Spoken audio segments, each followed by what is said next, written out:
Faire une évaluation à mi-parcours du grand travail de réinsertion des enfants de la rue que réalise à Brazzaville une association de la société civile congolaise dénommée Espace Jarreau, bénéficiaire d'un financement de l'Union européenne dans le cadre de l'exécution des 2 projets. C'est l'objet de cet échange sur terrain entre Madame Delangue, la représentante de l'Union européenne, la responsable de cette institution et les bénéficiaires autour des activités mises en œuvre. Nous avons la charge de montrer à l'Union européenne que l'argent investi pour ce projet n'est pas investi dans l'eau, qu'il y a un travail qui se fait réellement et qui se rend compte de cela. L'objectif est de renforcer la visibilité de ces 2 projets et appeler à plus de mobilisation par des démonstrations des équipes de terrain, parmi eux des psychologues, au travers des spectacles présentés par les enfants. Avec les familles pour leur parler des droits de leurs enfants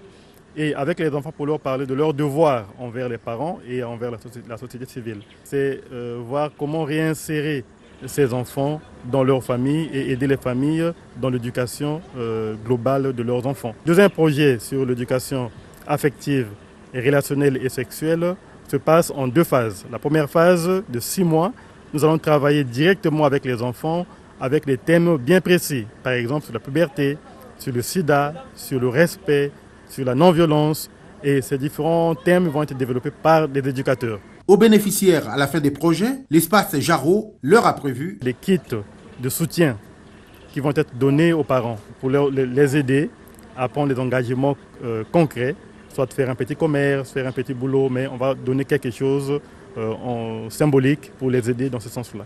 Il s'est de noter que cette activité a été organisée dans le cadre de la Semaine des droits de l'homme au Congo et du soutien de l'Union européenne aux actions visant la protection et la promotion des droits de l'enfant.